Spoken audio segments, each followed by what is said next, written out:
This video was made for the Strategic Multilayer Assessment Reach Back 2018 Afghanistan study in support of U.S. Central Command and explores the relationship between the gray economy and overall state stability in Afghanistan. The economies of developing nations are commonly divided into two sectors: the formal, officially recognized, regulated, and recorded economy, and the informal economy, which is comprised of activities that evade state taxes and government regulation. Discussions of the informal economy in Afghanistan typically focus on the opium economy. There can be no doubt that opium production has significant and often negative effects on stability and security in Afghanistan. However, the informal economy in Afghanistan encompasses much more than opium production.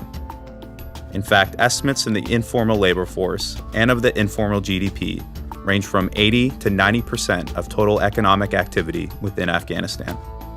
Any efforts to alter informal economic activity in Afghanistan therefore has the potential to affect much of the population.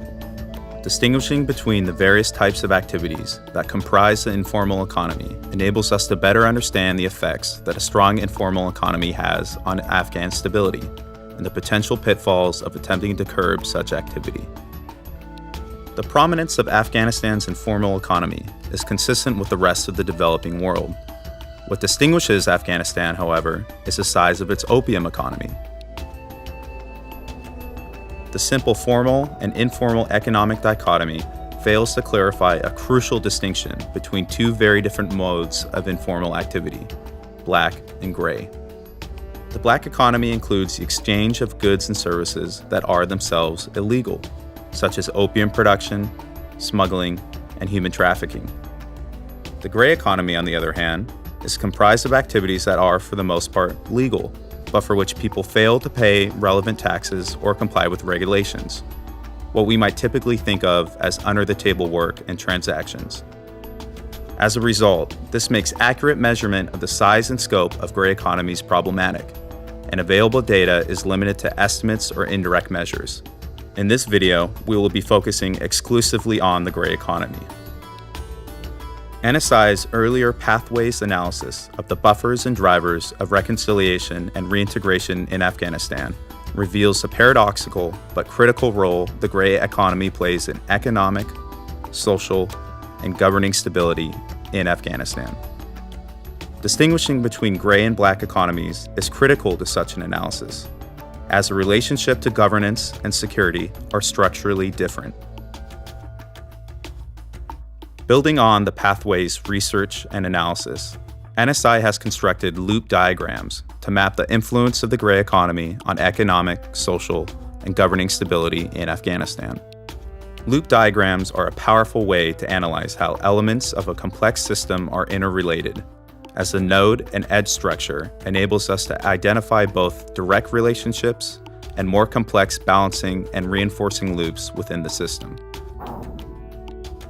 We will begin by discussing the direct effects of the gray economy on Afghanistan's central government, formal economy, and Afghan society, and then move to discuss how these direct effects propagate through the system to create reinforcing loops.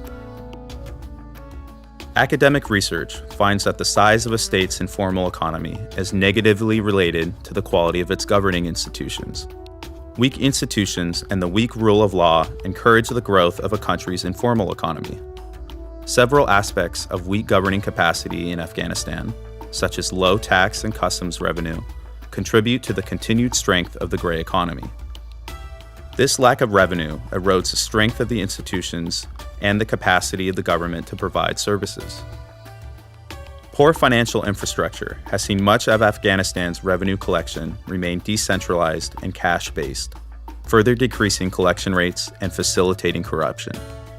The presence of a strong gray economy is simplified when there is widespread corruption, and at the same time further enables corruption, especially in the forms of bribes to officials to ignore regulations and licensing. By creating increased opportunities for corruption compared to formal economic activity, the gray economy magnifies its negative effect on the strength of guerrilla governance. Historically, much of Afghanistan's economic activity has been gray. Attempts by U.S. and partner nations to develop the formal private sector economy in Afghanistan have shown some success, but this has primarily occurred in larger urban areas. The limited size of the formal economy drives workers to seek employment in the informal sector, and consumers and businesses to operate in the gray economy as well. The relatively high cost of doing business formally in Afghanistan also creates high barriers to entry, further contributing to the strength of the gray economy.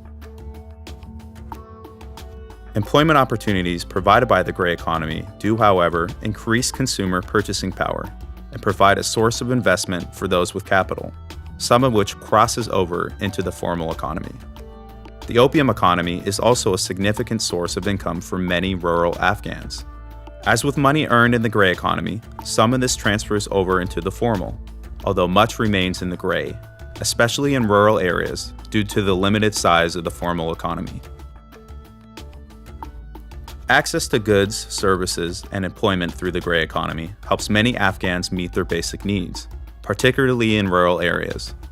Approximately 75% of Afghans live and work in rural areas, and approximately 45% of the total workforce is employed in the agricultural sector. Of those agricultural workers, it is estimated that nearly 100% of them are informally employed. Access to this informal employment has an additional stabilizing effect, whereby decreasing the opportunity divide between rural and urban Afghans increases employment opportunities and economic activity within rural areas. This in turn contributes to more Afghans being able to meet their basic needs. We will now take a broader look at two of the key reinforcing loops that provide insight into how the gray economy influences stability across the Afghan system as a whole. Although weak governance contributes to the conditions that enable gray economies to thrive, a weak government can also benefit from a strong gray economy. Participating in the gray economy enables large segments of the population to meet their basic needs, relieving demands on the government to provide services, as well as job growth in the formal economy. By reducing the opportunity divide between rural and urban Afghans, the strong gray economy also decreases the perception of inequality between these two social groups, and thus a potential source of intergroup conflict. The gray economy therefore serves as a buffer to social instability by enabling more groups to meet their basic needs and contributing more generally to their quality of life. Perceived equality, in terms of access to economic resources, security, and political voice and representation, influences and is influenced by governance. By decreasing perceived inequality, the gray economy also reduces a potential loss of legitimacy for the national unity government. This may have the added benefit of making some populations less vulnerable to recruitment by extremist groups, thereby contributing to the stability of the security environment. Effective governance is not simply a function of revenue, and the government's institutional capacity also matters. In this context, the ability of the GROA to create a stable, well-regulated environment is essential to domestic and foreign investment in the formal economy. Currently, there are significant barriers to both entry and participation in the formal economy. The complex and inconsistent regulatory system requires business owners to go through many steps to start a business, register a property, or enforce a contract. Complex regulations also make it difficult, time-consuming, and expensive for individuals and businesses to maintain compliance even if they want to. In addition to complex tax and customs regulations, weak GROA governance has also contributed to poor financial infrastructure, especially banking. Poor financial infrastructure has seen much of Afghanistan's revenue collection remain decentralized and cash-based, thereby decreasing tax compliance and facilitating corruption.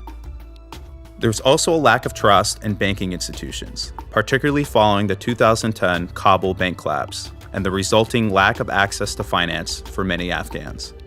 Understandably, for many Afghans, remaining in the gray economy is the only logical and feasible option. Foreign investors are likewise hesitant to invest in the country, and this situation is exacerbated by the uncertain security environment. This all suggests that in the longer term, the presence of a strong gray economy undermines the growth and development of the formal economy, which in turn limits the ability of the government to increase its capacity to provide services. To the extent that low capacity is reflected in poor financial infrastructure and security, this will continue to deter foreign investment, further constricting the ability of the government to stimulate growth in the formal economy, thus demonstrating this reinforcing loop.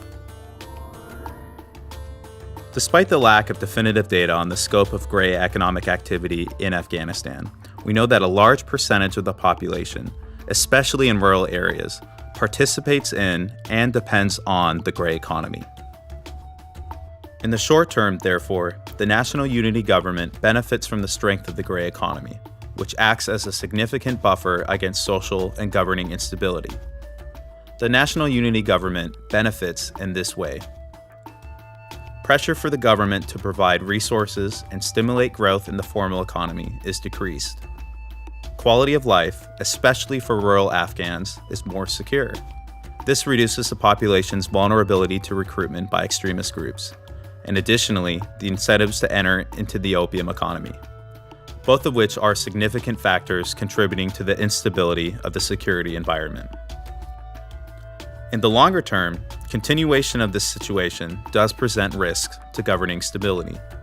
By operating in parallel to formal institutions, the gray economy inevitably competes with the formal, and thus indirectly with the government. The more Afghans who remain in the gray economy, the fewer who are affected by government policies. While in the short term, this may reduce potential discontent with the National Unity Government, over time it can be expected to reduce the perceived relevance of the government and ultimately its legitimacy. If the National Unity Government is to increase its ability through increased revenue to provide services and security, it needs to grow the formal economy. While an easier and cheaper alternative exists, i.e., the gray economy, this is unlikely to be successful. This tension between the short and long-term effects of the strong gray economy have broader and paradoxical implications for the Garoa. Any attempt to transition gray economic activity in Afghanistan into the formal economy presents the risk of triggering social instability that has the potential to undermine the security situation and governing stability more generally. Implementation of institutional reforms, such as clearer and simpler business regulations, stronger financial infrastructure, and effective anti-corruption measures, all need to take place before efforts to transition economic activity. Even with such reforms, lack of trust in the National Unity Government's economic management, combined with the long-standing history of informal economic organization, will likely make many Afghans reluctant to change their practices voluntarily. However, it is difficult to see how, given the scope of gray economic activity and the limitations on the National Unity Government's capacity, the government could possibly hope to enforce compliance. And this is really the core dilemma for the National Unity Government. Given their poor history of governance and economic management in Afghanistan, how can they convince the Afghan people to change their business practices to make them more accountable to government regulation and subsequently more vulnerable to government policies, especially when Afghans have a long-standing, well-entrenched, and effective alternative in the current gray economy?